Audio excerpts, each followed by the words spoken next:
So we'll have I think this is the last talk, the last talk of the day, I think, by Jeff Cheeger from Courant Institute. Volume estimates on sets.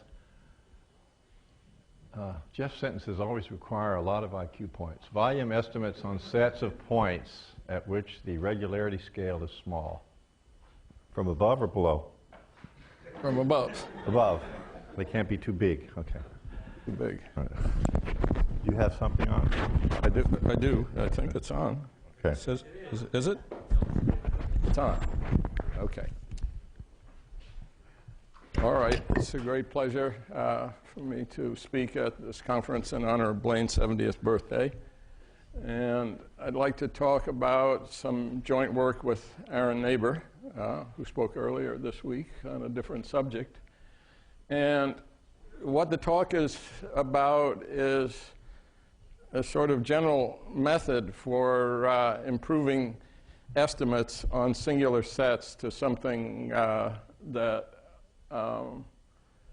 is better in some sense. So it's what I call the regularity scale, which is something on the smooth part. And I'll give some examples in a minute. So this sort of methodology, which is actually, in a way, you could say rather soft. I mean, it relies on the usual hard theory, but it makes the observation that you can get more out of it than people previously had. And estimates on singular sets for problems like those that are up there usually are proved via the introduction of a certain stratification of the singular set, an estimate that says the Hausdorff dimension of the ith stratum is at most I, and then some theorems that show that certain of the that the singular set is actually a union of lower strata than it might be. And the estimate in particular on that says the dimension of the ith stratum is at most I is proved typically by a blow-up argument. And these results are more effective. So in particular, you could think that when you talk about Hausdorff dimension, you're covering the singular set by very small balls, and they need not have the same radius. Whereas one version of what I want to talk about, although it doesn't explicitly involve the notion of the regularity scale, is it's as if we not only had estimates on the singular set, but also on tubes around the singular set. And so these are gotten, first of all, by defining a quantitative version with a couple of parameters of what would more traditionally be the stratification. This makes sense. Press the wrong button. Yeah. So this makes sense and might not be empty even on a smooth manifold where there's no singular set. And the point about what I'm going to talk about is it provides a kind of quantitative replacement for the blow-up arguments. So the blow-up arguments, if you tried to follow them too closely, are kind of hard to make quantitative. But there's a way of looking at it where you don't have to do that but something else. So first, let me try to illustrate what I mean by the regularity scale in a couple of instances where I'll mention the results explicitly. So the first would be for Riemannian manifolds. So at each point, or it might be more generally for a limit space. So if the point, so this is a number attached to every point. If the metric is not smooth in some neighborhood of the point, I just take this R to be 0. And if it is smooth, I'll take it to be the largest R such that this holds. If you think about it, because of the way curvature scales, what this means is this is the largest ball, so to speak, where if you then rescaled it to unit size, everywhere on the ball the curvature would be bounded by 1. So that's the crucial thing. It's a soup norm, and the definition involves something everywhere on the ball and not just at the center of the ball, right? So in a certain sense, on this ball, you have good control. After rescaling, it's just as if you had bounded curvature. Okay, if you... Yeah. Yeah. Yeah, let's just agree on that. Yeah. Yeah. The largest balls are scale at curvature less than 1. Yeah, the maximum curvature on the whole ball, right? So. Not exists. Right? Yeah, if it's. Yeah, then it would be 0. But if there's a singular point, it would be 0, right? But if it's smooth in the neighborhood of the point, eventually, right? Eventually, if you go small enough, the curvature is bounded in a neighborhood, then you scale it up and it becomes much smaller. So as long as it's smooth near the point, this will be positive. Okay. Yeah, so the curvature gets smaller, right? So if the metric is smooth near this point, then this will be a positive number.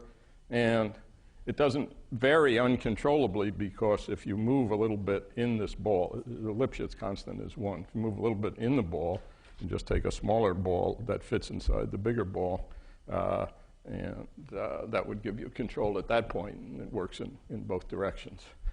So this is a useful concept in geometry, because if you work on this scale everywhere, you can do the same kind of constructions that you could do in the case that the curvature was actually bounded. Okay. Is this Lipschitz at the singular points? No, but I'm thinking where it's smooth. Yeah. So then you could define analogous things in different contexts. So let's say I have a map. If the map isn't smooth in a neighborhood of X, right? So it's crucial, of course, I hope I made clear, this is something attached to each point. Is it defined as a single point? No, I want to just say it's 0. It wouldn't obviously be defined, right, because of this or this. Well, he said it's 0. Yeah, I'm just saying it's... You defined it to be... I defined it to be 0, but near a smooth point, it varies in a controlled way. Okay. So, so if it's a map, I'll define it in this way. I might or might not put the second derivative in the applications. I'll be able to put it in anyway. And it's, again, a scale invariant quantity, and I have good control after rescaling to unit size. Is it continuous with this definition of being 0 at critical continuous? Yeah. Well, Lipschitz function, the continuous Well, function that's... Lipschitz on open dense is Lipschitz everywhere. Well, let's see. Okay, maybe it is. I don't... No.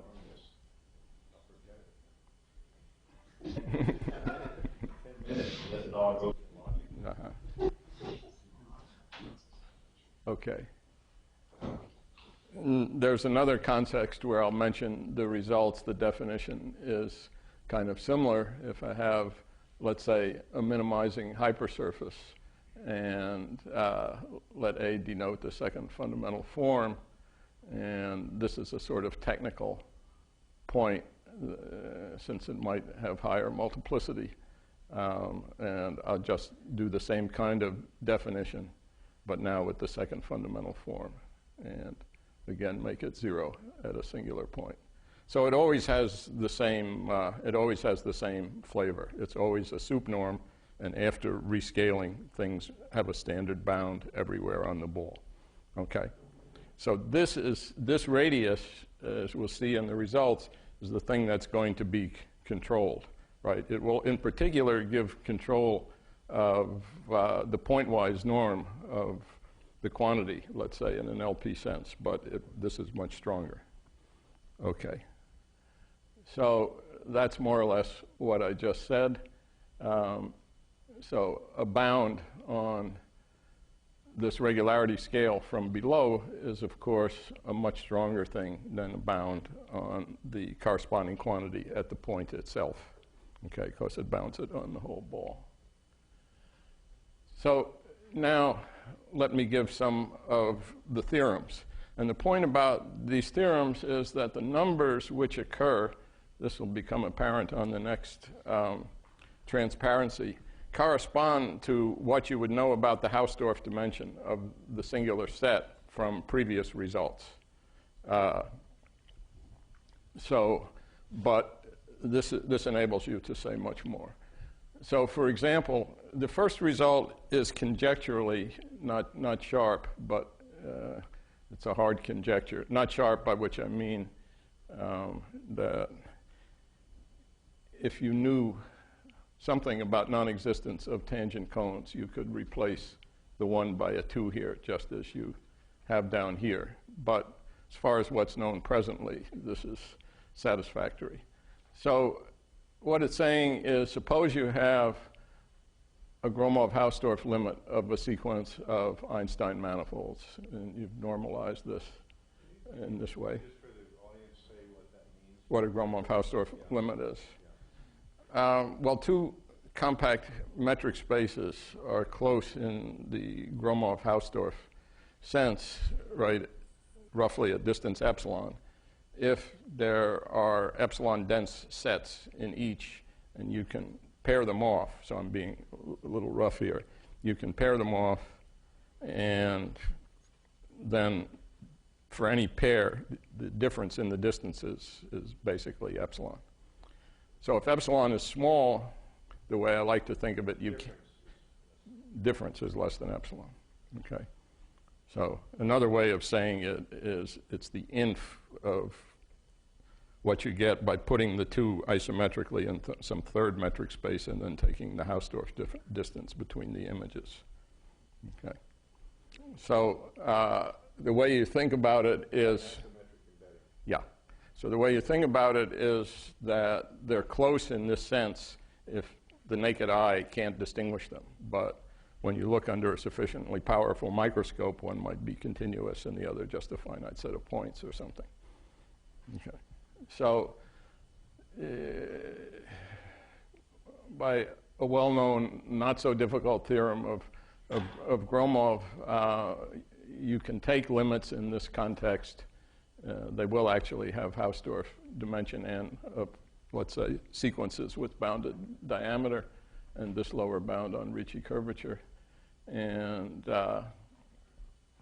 okay, but so those things might have singularities. And now what the discussion about is some kind of control over the bad points and the good points. So maybe I'll just go to the next transparency for a second to kind of orient things. Why the specific constant lower bound? In which lower bound? Here? The Ricci bound. Yeah, it means the constant is arbitrary, but it's the same for the whole sequence, so it doesn't collapse. In particular, this forces the limit to have dimension n. You could have put -1. Yeah, v is arbitrary here. V is arbitrary. It's just that there's some, yeah, there's some fixed v, and the constants in the estimates will depend on v.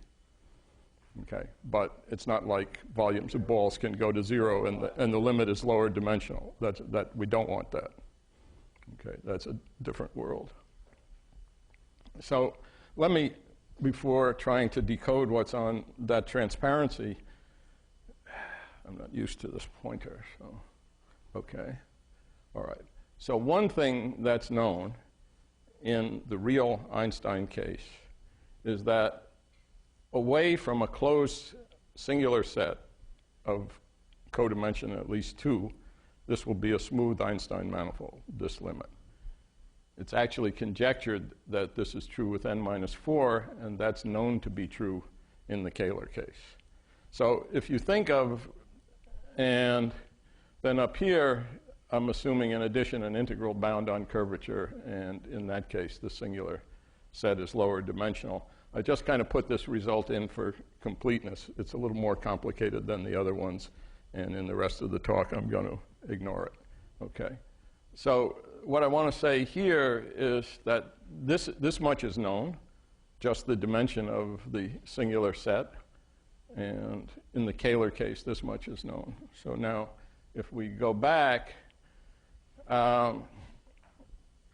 maybe instead of looking at what I wrote here, it's maybe easiest to look at this part. So if you think of the singular set as being something like a submanifold, right? If it has dimension n minus 2, you would expect a tube around it to have volume that varied like r squared.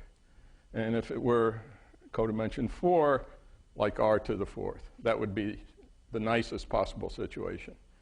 And what these results say is that the interpretation in terms of tubes is that that's what's happened, but you can lose you have to lose, as far as we know, an arbitrarily small amount. Okay? You can come as close to the exponent you expect as that, but as you do, the constant will get bigger. So the constant depends on q. So in particular, one thing that's being said in this case is that for any q as close as you like to 1, the integral of r to the q will actually have a definite bound. So this is on a unit ball. So a priori, we didn't assume anything about the sectional curvature. Here we see it's almost in L1, and in this case, it's almost in L2. Okay, although we didn't assume anything like that to begin with. But what's much smaller is, what's much stronger is you have the corresponding bound on the regularity scale. So this is sort of in the spirit of saying you have a bound on the volume of the tube, but once you go outside the tube, you have a definite lower bound on the regularity scale. Okay, so the capital R, this one? Yeah. The RM just means the Riemann tensor. Okay. Okay. So at the set, on the set of points where the regularity scale is small, those are the bad points, their volume is what, up to this thing that you can actually make q equal, their volume is what you would intuitively predict. So, for example, this gives you a Minkowski bound on the singular set instead of a Hausdorff bound, but which is like saying the bound on the volume of tubes. But it also says once you get outside the tube, then you have the control you expect on the regularity scale. Okay. So there's this thing called the box dimension. Minkowski, you can name for that. Yeah, how many balls of the same size you need to cover it.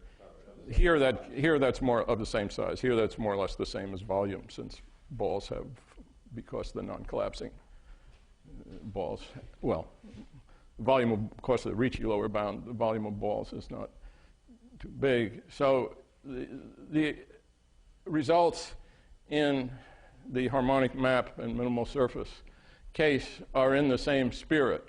So by that I mean the Q here, in this case, the previous arguments, which use the classical stratification type blow-up discussion, would give that the singular set has Hausdorff codimension 3. And the corresponding thing here bears the same relation to that 3 as the results on the previous transparency do. So in particular, for all q less than 3, the set of points where the regularity scale is less than r is bounded by r to the q times a constant which depends on q.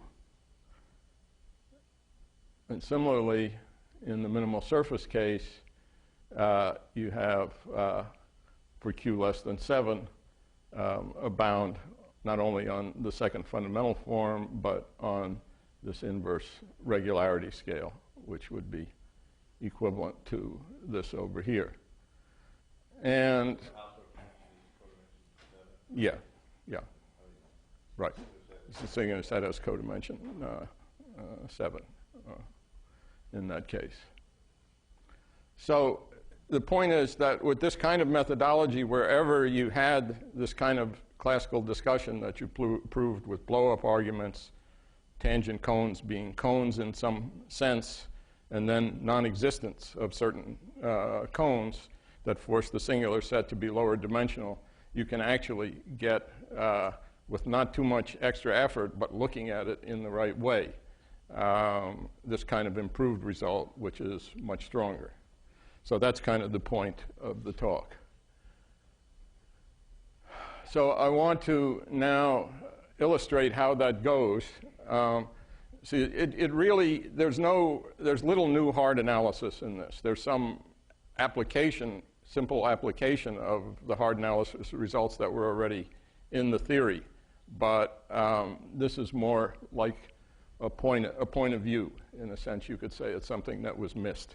So it's proved by covering arguments really is the main point. But okay, I hope to explain it. So the plan of the proofs, in each case, it follows exactly the same plan, which I'm now going to try to explain in the Einstein case. So there are these notions that come up. There's some kind of energy. In each case, there's cone structure. This corresponds to the fact that tangent cones actually are cones. Blown up limits at the singular set actually are cones in some sense. In the minimal surface and harmonic map case, so they are independent, they scale invariant in the radial direction. And in this case, they are metric cones. So there's always a notion of splitting, and that in one way or another comes into the classical stratification. But we try to make everything quantitative here in this argument. And maybe I might mention that the point to this is the following. If you tried to prove these results by just following the usual pattern of multiple blow-up arguments, iterated blow-up arguments reaching a contradiction, and try to make every statement quantitative, you kind of run into problems that we couldn't resolve, because when you do multiple blow-ups, in effect, you have to work on different scales that are very, very far apart. And that kind of hinders you. So I hope it'll become clear what we do instead of that to get around that issue. Okay. So let me try to explain in the Einstein sense. So as before, we're talking about Gromov-Hausdorff limits of manifolds, so our notion of closeness is close in the Gromov-Hausdorff sense. We're talking about now Riemannian manifolds satisfying the lower bound on Ricci, and the non-collapsing, that the volume of unit balls is at least V. And in the initial part, we actually won't need the Einstein condition, just the lower bound. But eventually, I'll say where the Einstein condition comes in. So we have in this, so part of the discussion involves a quantitative stratification, and part involves an epsilon regularity theorem. The part involving the quantitative stratification and the estimates for its volume just uses the lower bound on Ricci. The epsilon regularity theorem uses Einstein. So the notion of a cone is a metric cone. That is, in polar coordinates, the distance between 2 points is given by the law of cosine's formula. And the notion of splitting, which always comes into the stratification in these problems, either splitting or independence of coordinates is the other version of it, will just mean an isometric splitting. So the idea of a cone splitting off a Euclidean factor, yeah, not just an isometric splitting, but splitting off a Euclidean factor. So that will play a key role. Okay. So now I want to, so this is the first point, to define what is in effect a quantitative version of the usual, what would be the natural stratification that would occur to you, and in fact, the one that played a role in the theory that Kolding and I developed in this context. So before I look at this part, which has some parameters in it, let me just say what this is. So this sk in the limit space, a point is in sk if it's tangent, if no tangent cone at that point splits off a Euclidean factor of dimension k plus 1. Okay. So this is completely analogous to what you have in the other cases like harmonic maps and minimal surfaces, a similar stratification, and the result is that the Hausdorff dimension of this is at most k. So now we want to, and this, most k, but the definition is no tangent cone splits off Rk plus 1. Okay, so like in the 0 case where the dimension is 0, no tangent cone splits off a line. So now I want to say something just making sense on a smooth manifold that might give me something non-empty, is a kind of version of that with parameters. So I want to define a set of points, eta, r, and k. And what it will be is the following thing. It will resemble what I said before in that it has the Rk plus 1 cross a cone. And I say I don't come close to that. In fact, I have to be on scale s, eta away. And this has to be true for all s starting at 1 and going down to r. Okay, so that's the meaning of the two parameters. I fix an r less than 1, and now something is in this set if everywhere between scale r and 1 on its own scale, the ball centered at my point stays away by at least eta in the scaled sense from any cone that splits off Rk plus 1. Okay. So one of those balls is a ball in this. Yeah, so y is the point in my space, and this is the point in a cone. So consider any cone cross a Euclidean k plus 1, and this is its vertex, this is the origin, and the ball around that, it stays at least a definite eta away on its own scale. And this has to be true for all scales between r and 1. So these strata could be, of course, non-empty even on a smooth manifold. So there's an obvious containment between them that goes in this direction. If I make eta smaller, then the set gets bigger, right? Because I'm allowing it to become closer to splitting off this Rk plus 1, right? And of course, in the other way, it works this way. Now, with the usual stratification, if you think about it, it's not difficult to see that this is true, where again, this means points where no tangent cone splits off Rk plus 1. Okay, so far this is only a definition, but it turns out to be a good definition. You will see why, I hope, in another. Quality require you to be able to have the Gromov compactness theorem at your disposal. Well, you're definitely using it, and yes, yeah. Okay. So now the first point is that there's a volume estimate for this set, which replaces the sort of Hausdorff dimension type estimate. So this is somehow some quantitative version of the singular set, and with these parameters in it. And then the first claim is that just with the lower Ricci bound, not Einstein yet, you have the expected codimension n minus k, right? So this was supposed to be morally k-dimensional with some arbitrarily small error and a constant that depends on the error. So when I take this small, notice this, on the one hand, the set gets bigger, and on the other hand, the exponent gets better. The power gets smaller, but you do pay a price for it in terms of the constant. But the asymptotic behavior improves, and you can make it for any positive eta. This is true with an appropriate constant.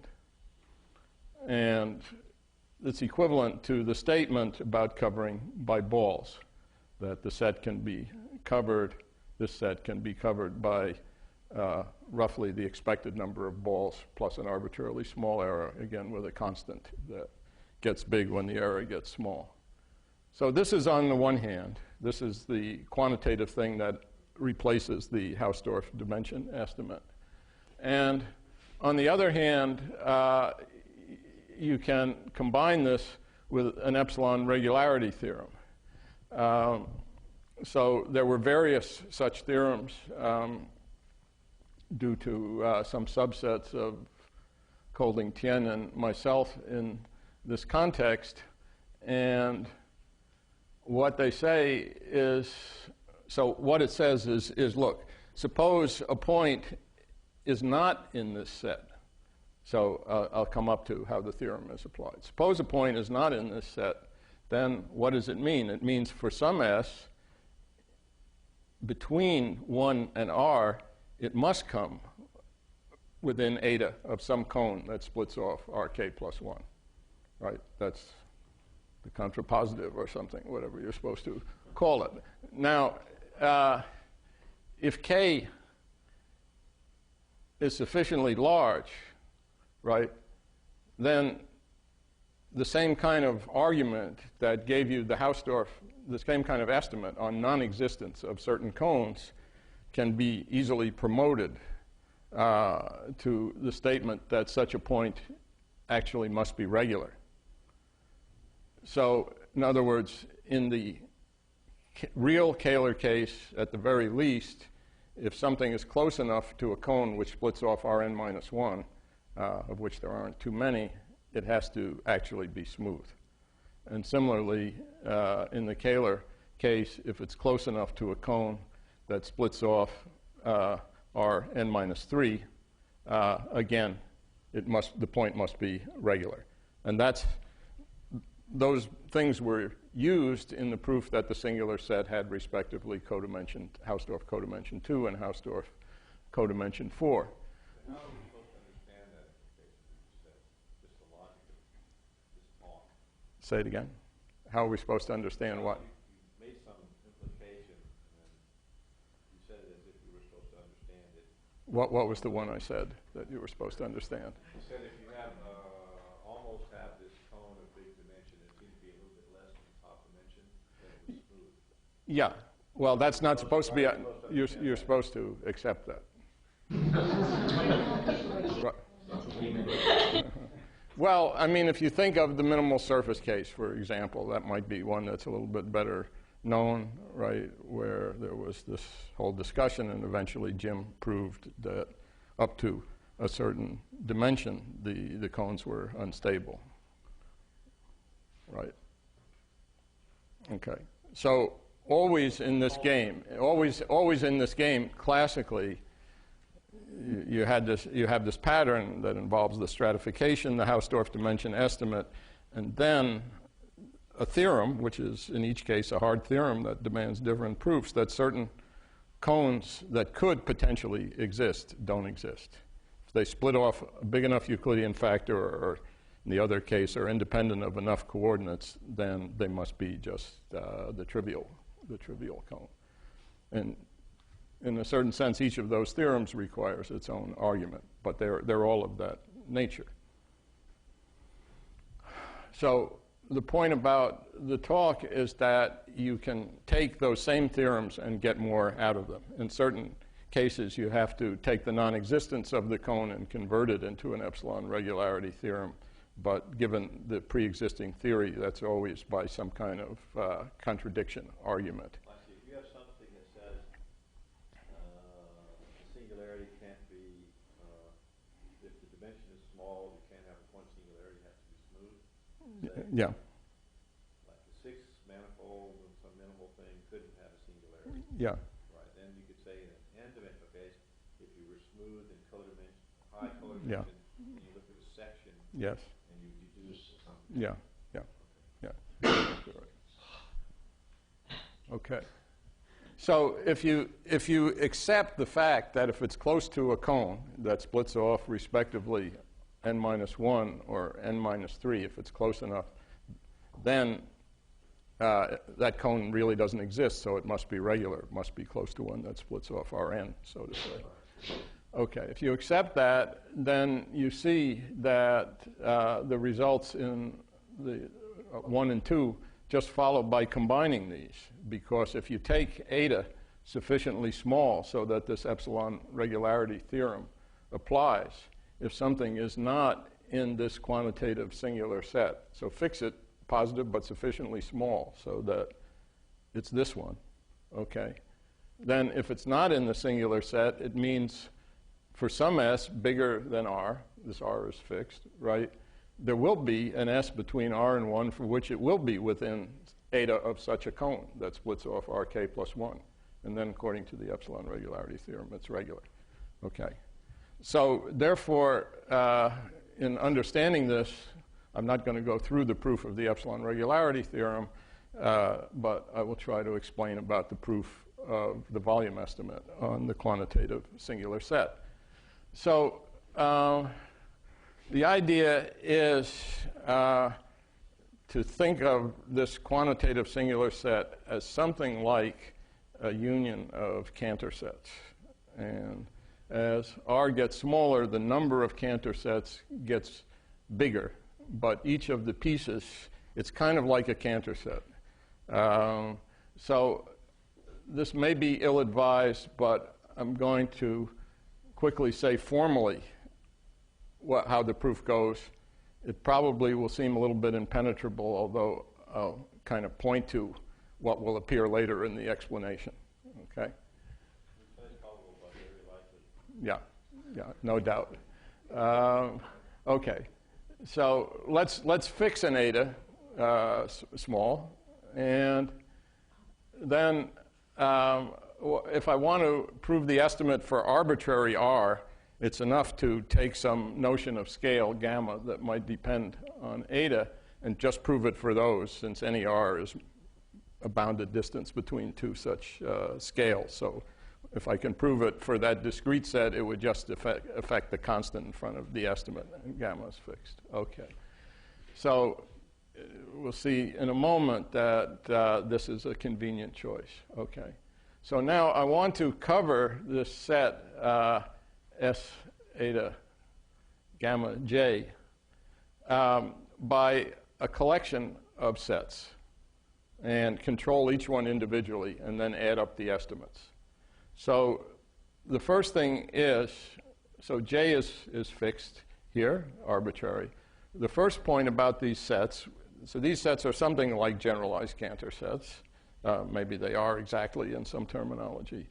There will be at most j to the k of them where k is fixed depending on the data, independent of j. Okay. So as j gets bigger, the number of sets I have to consider grows, but only polynomially with this fixed factor. And this will turn out to be quite harmless in terms of the estimate that I get. So then each of the sets is a union of balls where, notice, and I wrote it this way for a reason, which again may become obvious if I get to it. Okay. So this is the part that depends on j, right? And this is like a constant. And this k is the previous k. So the only thing that is depending on j is right over here, this power. Okay. Now, if you look at it, I say, I haven't said yet, but I'll say now. So it's a number, okay, and where does it come from? So there's a notion of good and bad scales that we'll come to at every point, okay? And a scale is good if on that scale my ball is very close to some cone, where closeness has to be measured by some parameter. A scale is bad if that's not the case. Now remember, in this context, we know every cone is a tangent cone. Let's accept that. And that really translates into the fact that no matter what your notion of good and bad scale is, there's only finitely many, in fact, I'll say basically k bad scales, right? So I'm going to use the same kind of idea that's used in the previous blow-up kind of discussion. Well, I haven't said that yet, but if you accepted what's part of the pre-existing theory that every tangent cone is a metric cone, then that would have to be so logically. And in fact, it is so quantitatively. So that was known, but it wasn't taken full advantage of, is what I'm saying. If you had bad scales going all the way down, it wouldn't be a cone.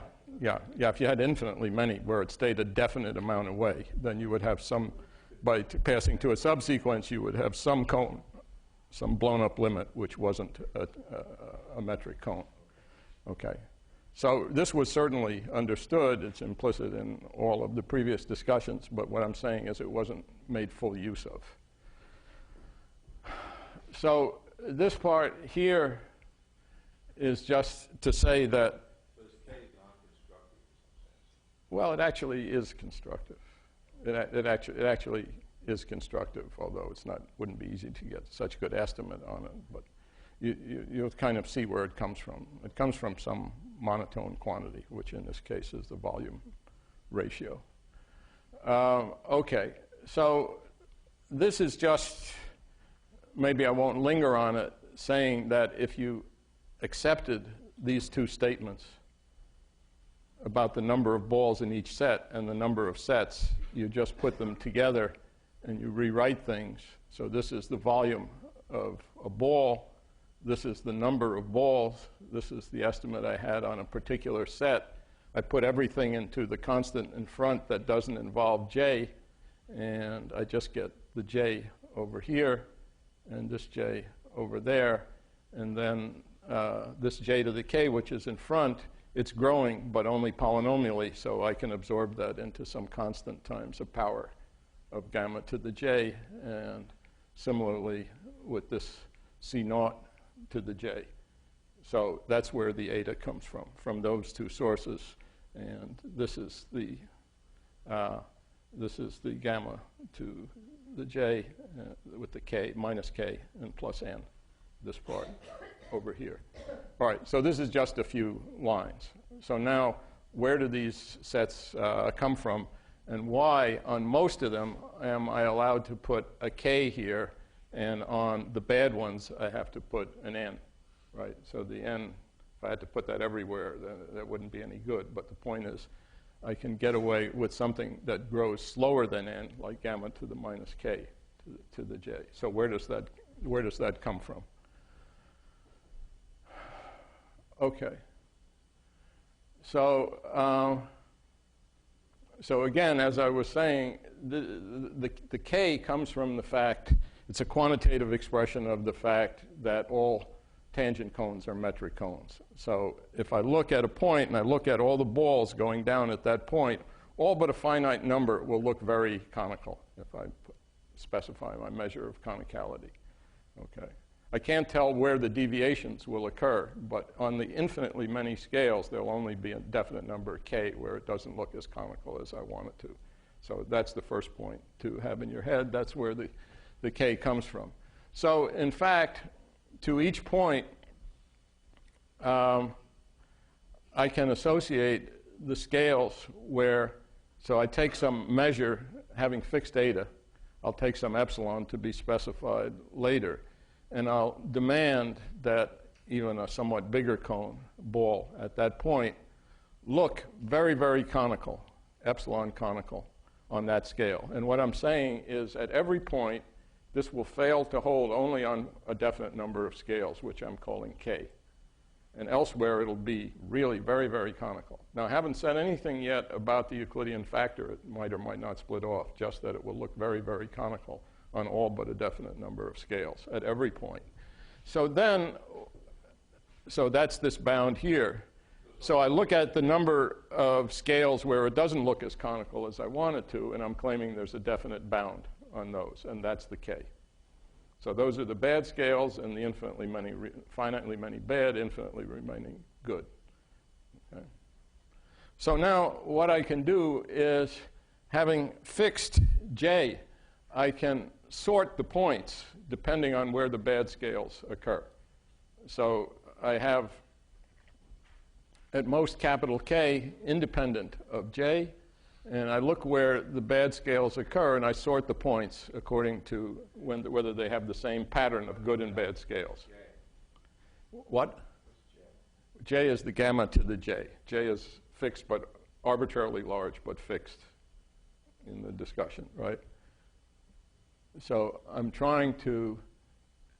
saying it's enough to do the volume estimate for some scale, J, which I'll now fix, although it's arbitrary.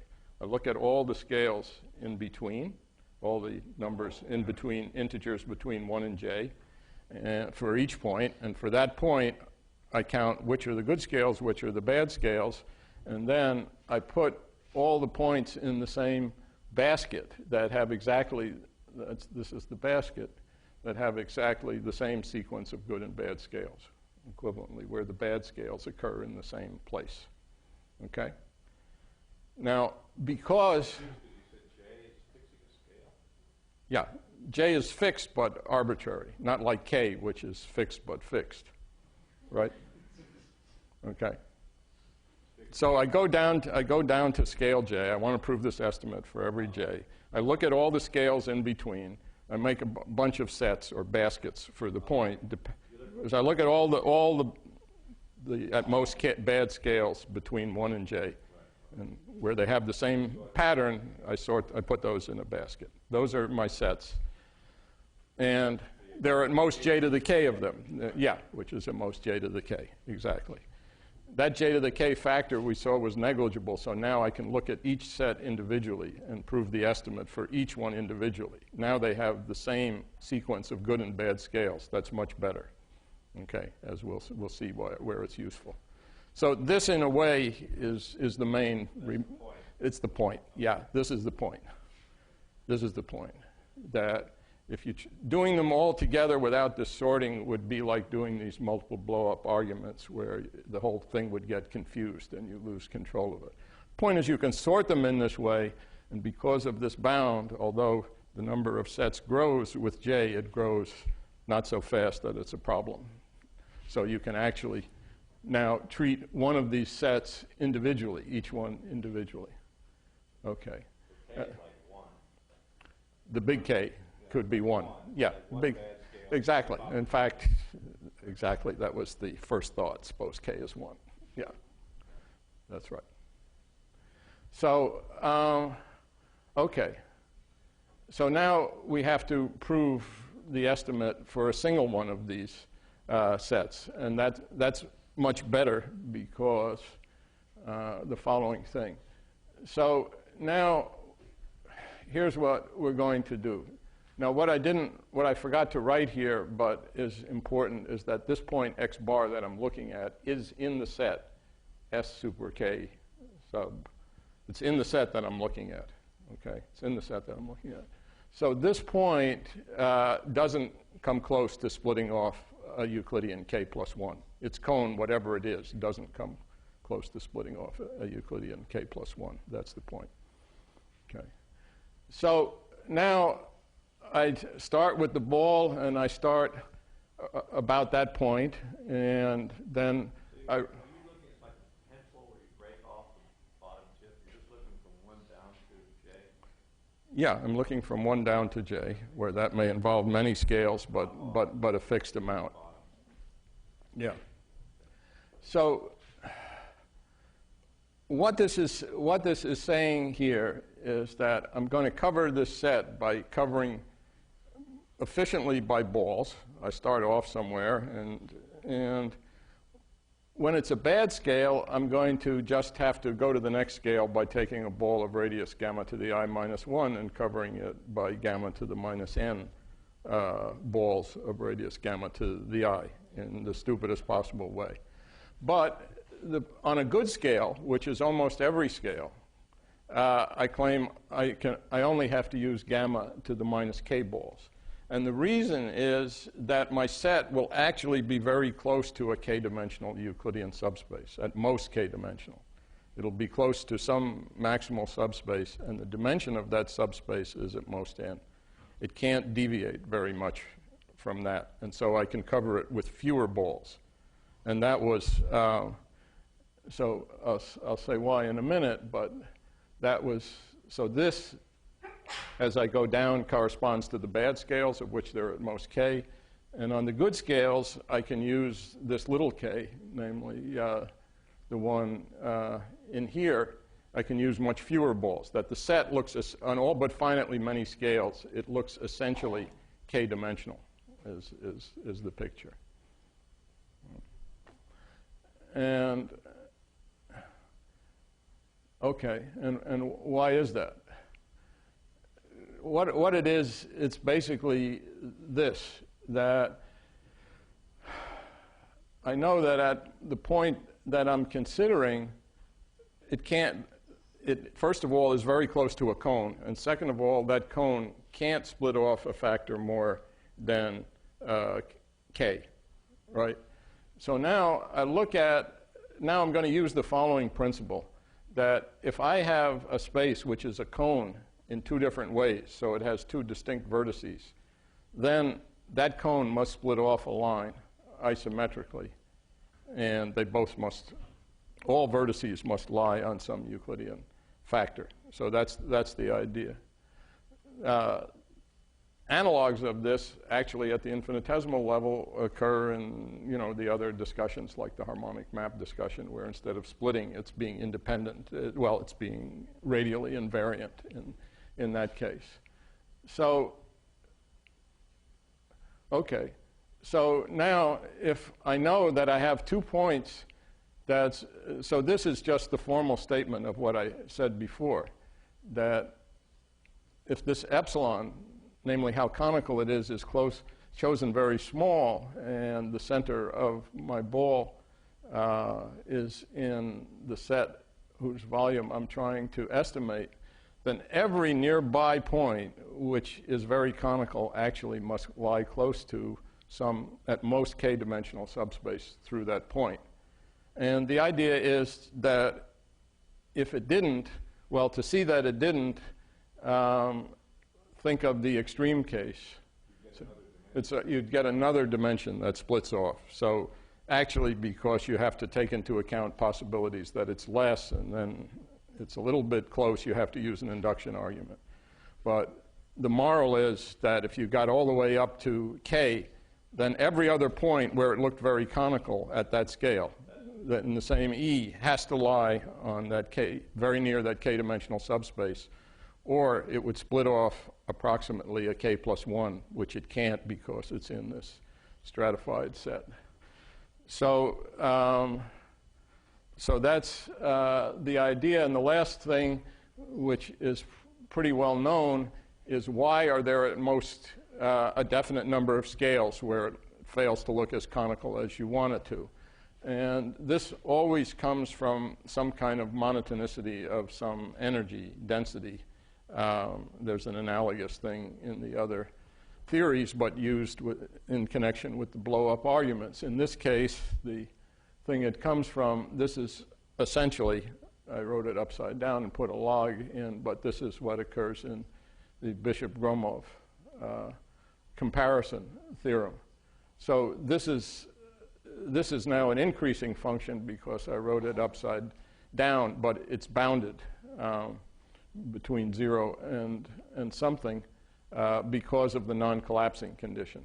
So it's a monotone function which is a priori bounded because of the non-collapsing. And that says that if I look at it in terms of scales on almost every scale, it hardly changes at all. So and that says basically from the point of view of volume, this thing is looking like a cone on all but a definite number of scales. Now you need a theorem that says if it looks like a cone from the point of view of volume in this lower bounded Ricci case. Non-collapsed, it looks like a cone from the metric point of view. And what you need, the first statement was, because of this and this bound, the monotonicity and the bound, it looks like a cone in the sense of volume on all but a definite number of scales, as close as you like to being a cone. What you need to conclude is that if it looks like a cone in the sense of volume, it looks like a cone in the metric sense. Okay. And that's a theorem, not such an easy one. In the other context, you can actually prove that by contradiction arguments from what was previously known about the monotonicity. Okay, so maybe I'll stop here.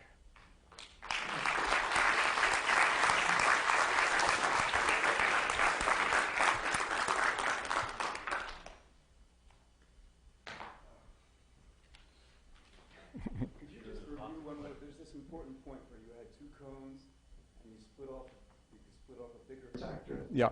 I didn't really get it. Okay. If you have two cones with a line between them. Yeah. Well, with the cones, I guess I don't know quite how to make it completely convincing, but what I'm saying, I think I would like it. Well, let's see. You wanted me to put it up. That was the first thing. One sharp point. Well, you talk about it as if it has a unique vertex, a cone. But that's not quite true, because if I cross it with a Euclidean space, then it has a whole Euclidean space of vertices, and any of which is as good as any other. So this is sort of the converse statement, that if you have a cone and you split off the maximal Euclidean factor, then anything which serves as a vertex will lie on such a Euclidean factor going through some vertex. They all lie on such a Euclidean factor. The knife, all the sharp points are on the edge of the knife. Yeah. So, yeah, there's a different version of this that actually occurs, let's say, in the harmonic map theory, where instead of talking about being conical, you're talking about being radially homogeneous. So if something is radially a function is homogeneous with respect to two different points just in Euclidean space, then it must be actually independent of the coordinate along the line between them, right? So that principle is actually used. This is just this version of it.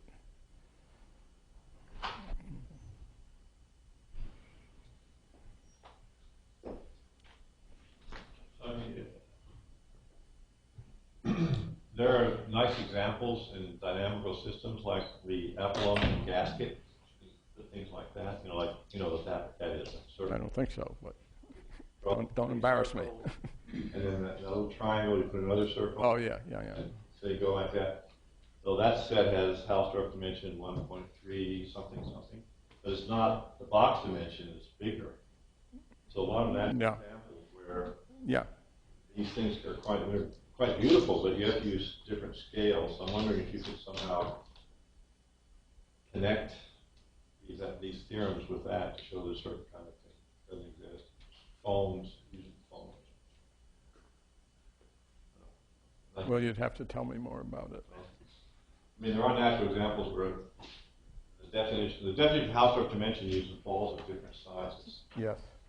Yeah, that's a big point, of course. And he's showing that if you use balls of the same size, you sort of get the same dimension scale. Yes.